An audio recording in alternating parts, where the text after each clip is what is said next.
Tuloy-tuloy na po tayo sa ating topic for today. Pag-usapan natin ngayon yung ginawa nitong si Senator Erwin Tulfo.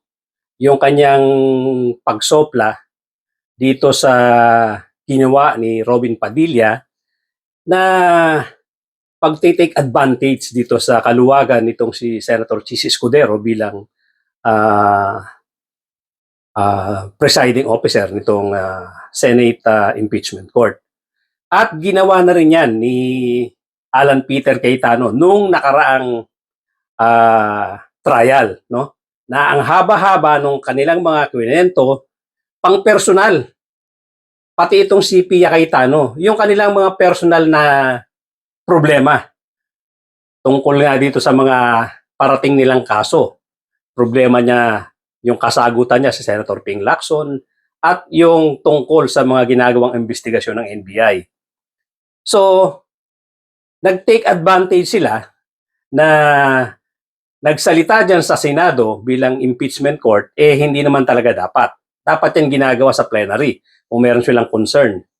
At ang style nito, magaling magsalita itong si Senator Cayetano, ginagawa niya ng koneksyon. Ikino-connect niya yung integridad daw ng trial, ng Senate trial court, ng impeachment court, doon sa problema nila sa kanilang mga personal na buhay. Ganon yung ginawa nitong si Robin Padilla. Yung hinahanap na sagot ng ombudsman sa kanya doon sa kaso niyang haharapin na obstruction of justice, dito niya i-venant out. Dito siya nagsalita sa impeachment trial court na hindi naman talaga dapat. Itong trial court na to, tama naman talaga si Senator Erwin Tulfo, na by the way, hindi ko binoto yan, hindi ko dati gusto yan si Erwin Tulfo.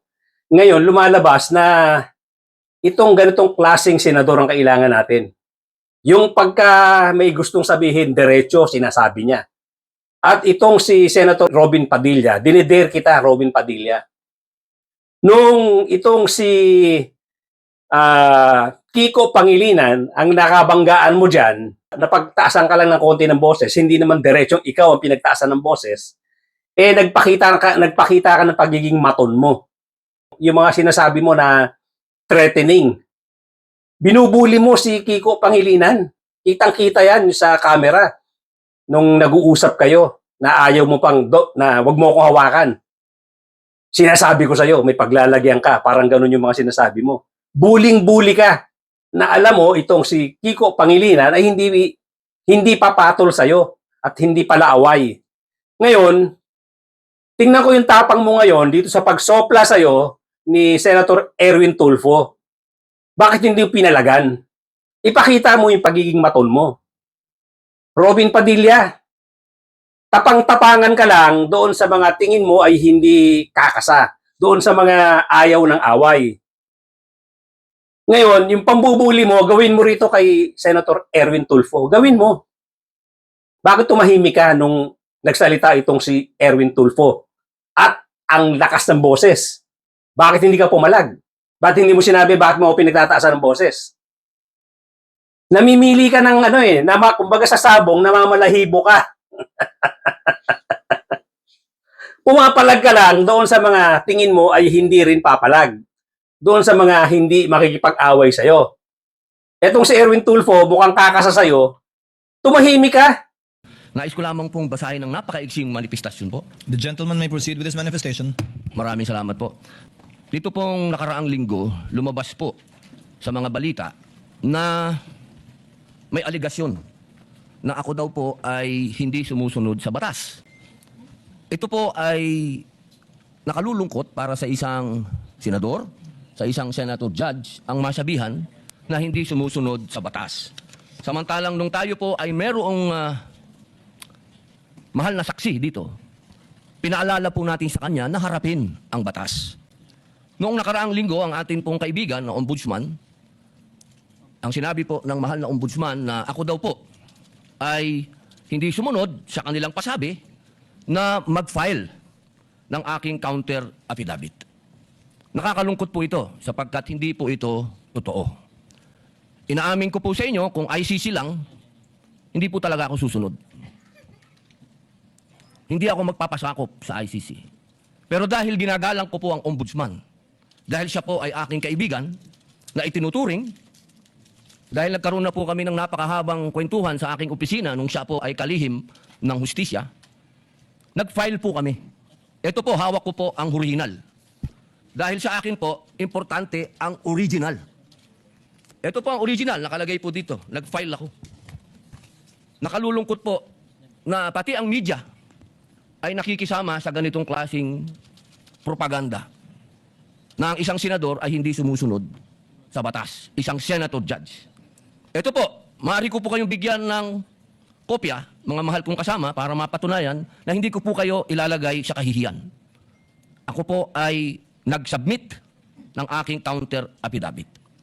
At ganun din po, humihiling din po ako sa aking mga kasama, lalong-lalo na po sa aking kaibigan, Ginoong Pangulo, na sa mga ganitong pagkakataon, hinihingi ko po na tulungan din po ninyo kami. Na maipaliwanag din po namin sa media na meron din po kaming mga pagkakataon na ipagtanggol din ang aming sarili at kami wag husgahan kaagad na kami hindi sumusunod sa batas. Yun lamang po, Ginoong Pangulo at tagapangulong hukom. Maraming salamat po. Senator. This impeachment court was established to try the Vice President of the Republic. Ang punto ko po rito, kasi napapansin ko po ilang araw na nagagamit po natin ang impeachment court, ang oras po ng impeachment court sa pagpapaliwanag. Naintindihan ko po ang posisyon ng aking kaibigan, si Senador Robin Padilla, yung kanya pong frustrations. Pero gusto ko lang po sana ipaalala sa ating presiding officer, sa ating pong Senate President, at matanong ano po ba ang ating ginagamit na rules ngayon? Pwede po ba yung mga problema po labas sa impeachment court na ito o labas sa kaso ng Vice President ay dadalhin natin dito? Di po ba ang korte na ito na itatag para po sana kay Vice President at kay Vice President lamang? Mga ebidensya, mga testimonya, mga pahayag patungkol lamang po sana sa impeachment ng Vice President. Kasi dito pong mga nagdaang araw, Mr. Presiding Officer, Senate President, mga kasama, napansin ko po na nagagamit ang oras po ng impeachment court sa pagtatanggol po ng mga nakaraang araw ng sarili ng ilan sa mga kasamahan natin sa mga akusasyon. This is not the right forum and the right venue and not the right time to explain your situation. Kung gusto po ninyong mag-eksplika ng inyong mga saloobin, problema, maaari naman po ninyong gawin yan sa labas po ng oras ng impeachment court. Maaari pong sa press conference, nandyan naman po ang Senate media. Anytime po, nandoon sila sa Senate briefing room, press briefing room. Maaari din po sa Facebook o sa YouTube magpaliwanag. Huwag po nating gamitin ang oras ng impeachment court sa pagpapaliwanag o sa pagtatanggol ng ating mga sarili simula pa po noong nakaraang linggo. Because the time we waste here to defend ourselves, defend what we believe or what have you, is an injustice to the Vice President. Yung oras po na ito dapat ilaan natin sa pakikinig sa depensa ng Vice Presidente, sa mga akusasyon laban sa Vice Presidente, hindi po pagdidepensa sa mga sarili natin kung tayo inaakusahan ng kung anong mga ahensya, kung tayo po ay may mga kaso, may mga investigasyon. This is not the right forum, Mr. Presiding Officer, Mr. President, Senate President. This is not the right place. This court was established, was created, the impeachment court, for the Vice President and Vice President only. This should be her time. This should be her forum, not our forum here na ilabas natin ang saloobin natin, mga sagot natin sa mga akusasyon, mga kaso laban sa atin. And this is not also the time, Mr. President, Mr. Presiding Officer, na hanapin yung mga kasama nating nawawala, nakakulong. Dapat po doon sa Senado natin, sa sesyon natin, and not here in this court. Hala, Robin, pinagtaasan ka ng boses ni Erwin Tulfo. Bakit tumatahimik ka? Bakit hindi ka pumalag? Di ba ang tapang mo? Di ba maton ka? Ano na nangyari sa'yo? Di ba ayaw mo na pinagtataasan ka ng boses? Eto, pinagtaasan ka, oh. Ano na? Mr. Presiding Officer, Mr. Senate President, kaya pakiusap ko lamang po sana sa ating mahal na Presiding Officer and Senate President, let us follow the rules. May rules po tayo. Kung hindi naman ho patungkol sa Vice President na sasabihin natin, hindi naman po patungkol sa depensa o prosekusyon ng Vice Presidente natin, then wag na ho natin payagan na magsalita pa po dito because nasasayang. Because every minute, every hour that we waste away from the defense or from the prosecution of the case of the Vice President, it is injustice. It is called injustice to the Vice President, to her family, yung anguish, yung kanyang sama ng loob, yung oras na nakabinbin ang kaso na ito. Let us do this impeachment trial as quickly as possible. If we have to clear the Vice President, then let's clear her. If we have to prosecute, then prosecute her with the evidence kung meron. Not waste our time kung ano-anong sinasabi natin dito to protect ourselves, to defend ourselves. This is not the right forum, Mr. Presiding Officer. Kindly wind up, Mr. Senate Senator Judge President. Erwin Tulfo. This is not the right forum for us to defend ourselves. Bring it somewhere else. Bring it to the press. Bring it to the social media, but not here. Thank you, Mr. President. Correct, Mr. Presiding Officer. Tingnan natin, anong hirit naman ito si Kawatano. Makinig tayo rito. Regarding the waste of time here, sabi ni Senator Joker Arroyo, it is useless to argue a legal point with a non-lawyer. When Senator Marcoleta brought that up here, nagkaroon ng commotion. Senator Miriam stood up here many times and said, kaya ka nga nagpo 4 years na law school at nagbabar. So let me give my own interpretation. The impeachment court is formed with lawyers and non-lawyers. And we interact, and it's for everyone, and we're equal. But if there's an engineer here or a doctor and they talk about medical principles, I have to either study and argue on medical principles. Hindi ko pwedeng sabihin, hindi, ganito lang yan, logic lang yan, etc. Di ba? So, ang legal principle natin today is simple, integrity ng court. So, allow me to mention that to the people and help educate my colleague here. The integrity of the court and the justices or judges is always relevant. So if the Supreme Court or COMELEC, Court of Tax Appeals, Sandigan Bayang is being heard, and the judges are being threatened, you give them time. So we cannot take the impeachment out of context. May nangyayaring flood control scandal, may nangyayaring gulo sa Team Unity na hindi na united ngayon. We consider Senator Marcoleta and Senator Jinggoy political prisoners, weaponized yung Blue Ribbon Committee at weaponized yung ano. O tingnan nyo, itong argumento nitong magaling na abogado na graduate ng Ateneo. Bakit weaponized? Bakit Blue Ribbon Committee ang kanyang sinisisi? Ang nag-file ng kaso, ombudsman. Wala namang karapatang mag-file ng kaso ang Blue Ribbon Committee. Kung walang nakitang kaso, walang gagawing demanda at hindi i-approve ang pagkulong sa kanila ng Sandigan Bayan. Magaling na abogado, graduate Ateneo. Mali yung argumento mo na naman.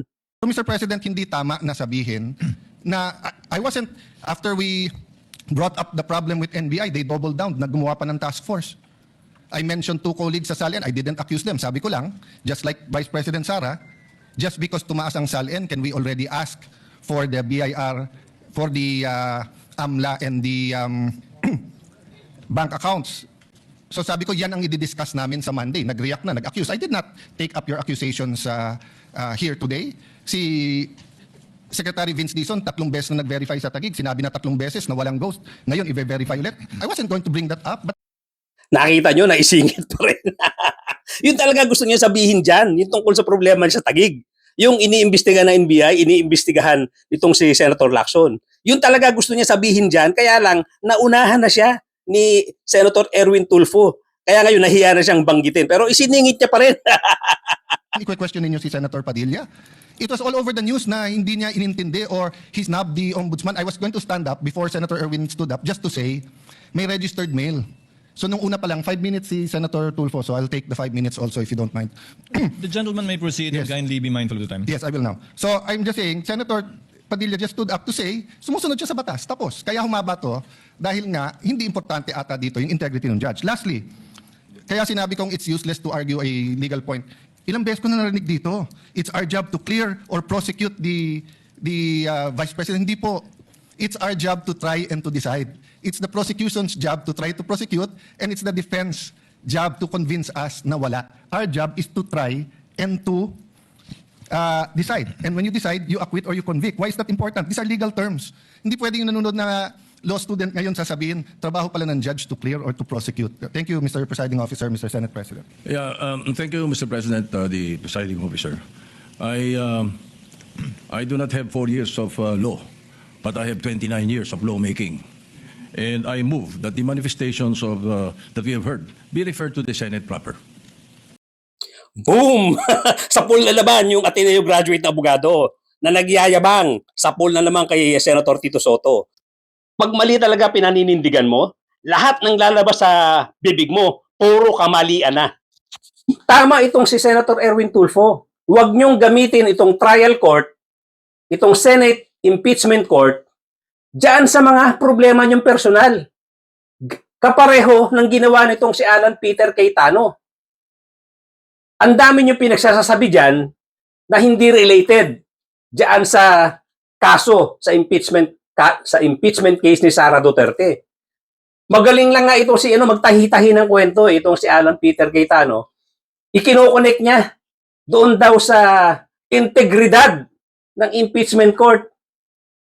Manigas ka, Alan Peter Cayetano. Yung problema mo na gustong imbestigahan ni Senator Ping Lacson, na gustong imbestigahan ng NBI, problema mo yan. Pinasok mo yan. Huwag mong idamay ang impeachment court dyan. Kasi, sa totoo lang, wala ka naman talagang respeto sa Senate. Wala. Ipinakita mo na yon, yung pambabastos mo sa Senado. Yung ginawa niyong pagpapatakas kay Bato de la Rosa. Kawalang galang yan sa Senado. Yung pag-aalaw mo ng pagpapaputok dyan na idinidepensa mo, na sinasabihin mo ang NBI yung sasalakay dyan, pambabastos yan sa Senado. Wala kang respeto sa gobyernong ito. At ang tingin ko sa inyo na mga DDS supporters, kayong mga DDS senators, wala talaga kayong respeto sa gobyerno. Kitang-kita yan. Hindi nyo nare-respeto ang Malacanang, hindi nyo nare-respeto ang Senado, ang NBI, hindi nyo nare-respeto ang Ombudsman, pati ang Sandigan Bayan. Ang ating husgado, hindi nyo nare-respeto. Bakit ko sinabi yan? Sinabi mo na itong si Jinggoy Estrada at itong si Senator Marcoleta ay mga political prisoner. Ibig sabihin, wala kang respeto sa husgado. Wala kang respeto sa Sandigan Bayan. Wala kang respeto sa Ombudsman. Ang nire-respeto nyo lang, iyong mga Duterte. Ang nire-respeto mo ngayon, dahil wala na yung pinuno nyo na si Digong na nasa kulungan ng ICC, ang tinitignan nyo ngayong santo, itong santa ninyo, itong si Sara Duterte. Wala kayong nare-respeto dito sa gobyerno. Kayo-kayo lang nagre-respetuhan. Gaya nga na sinabi ni Sara Duterte, wala na siyang tinitignan na mas mataas pa sa kanya. Walang number 1, number 2 kagad. Ibig sabihin siya yun. Ang konsiderasyon ni Sara Duterte, siya ang pinakamataas. Binabaliwala niya si PBBM na presidente ng Pilipinas. Ganon na rin kayong mga DDS supporters, kayong mga senador, at yung mga iba pang mga supporters ng DDS. Ang tinitingala nyo lang dito, si Sara Duterte. Wala kayong respeto sa lahat na ng agencies ng gobyerno. Para sabihin mo na itong si Marcoleta at si Jinggoy Estrada ay mga political prisoner. May mga kaso silang legit. Lehitimo yung mga kasong nakaharap sa kanila. Mga plunder cases. Para sabihin mo na sila ay political prisoner, kabastusan na sa gobyerno talaga yan. Pare-pareho kayo nila Amy Marcos, Robin Padilla, Bongo, Marcoleta, Jinggoy Estrada, at iba pa na mga DDS supporters. Hindi nyo nare-respeto ang gobyernong ito. Hindi. Pagkatapos, sasamantalahin mo yung oras sa Senado para ipaliwanag yung mga sarili nyo.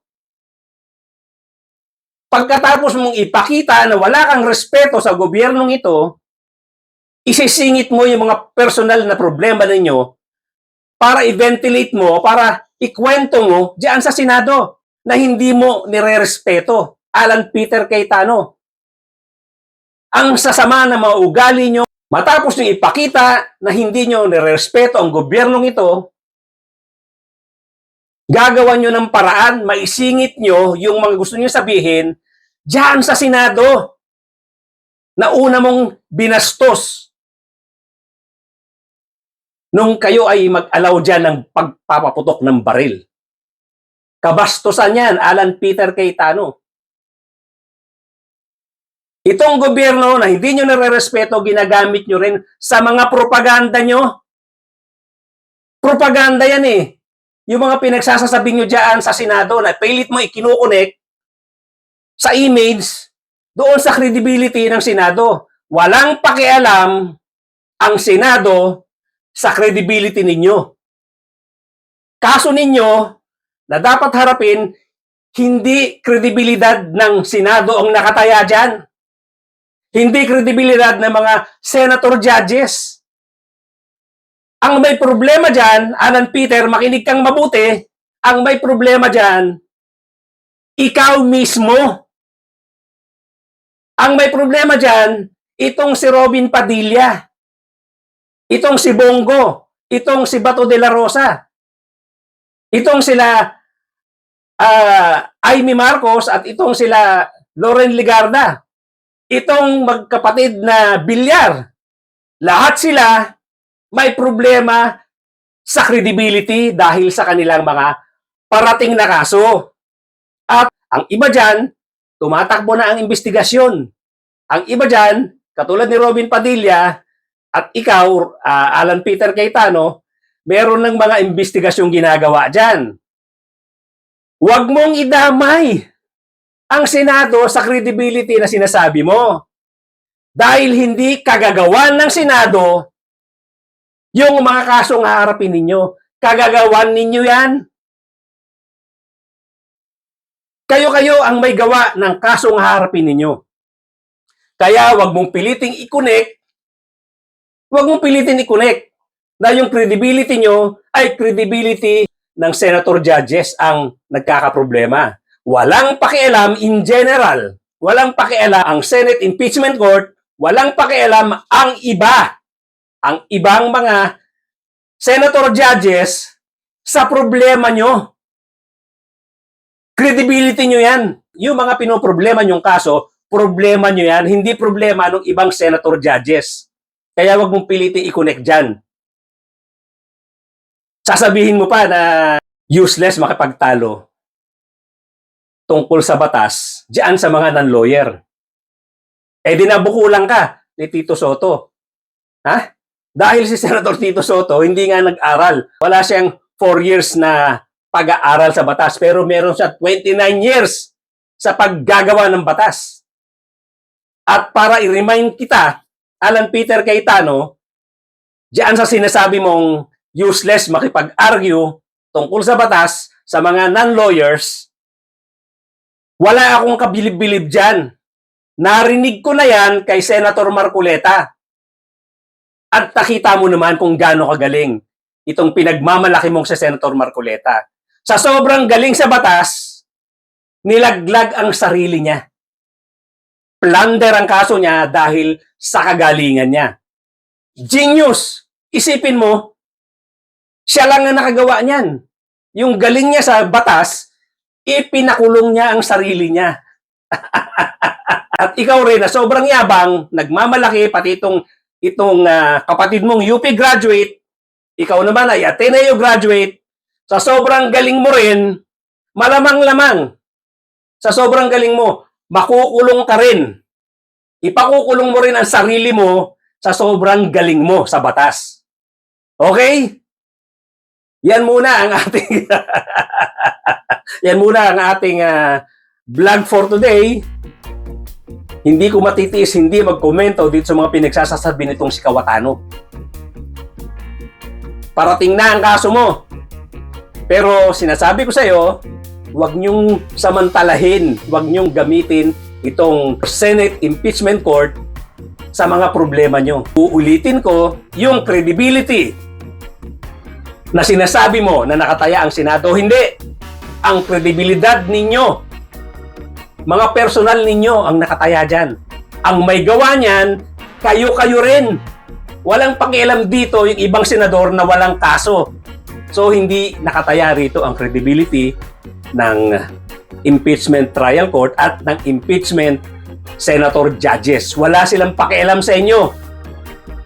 Kung meron kayong ginawang pagnanakaw, merong ginawa kayong mga anomalya, problema nyo yan. Hindi problema ng ibang senator judges. Hindi ito problema ng impeachment trial court. Hindi nila credibility ang nakataya rito. Credibility ninyong mga individual kayo na gumawa ng kalokohan, gumawa ng anomalya. Kung meron man. Hanggang dito na po muna mga kapatid, mga kabayan. Thank you so much for joining me today. At doon po sa mga bago lang sa aking channel, please subscribe, please hit the notification bell, pati na rin po yung like button. I-share po natin ng maraming makaalam tungkol dito sa kagalingan ng isang Ateneo graduate na si Alan Peter Cayetano, kagalingan nitong si Robin Padilla, at kagalingan ng isang UP graduate ng law na si Senator Pia Cayetano. Palakpakan! Again, thank you so much ladies and gentlemen at mga kapatid, mga kababayan. Magkita-kita po tayong muli.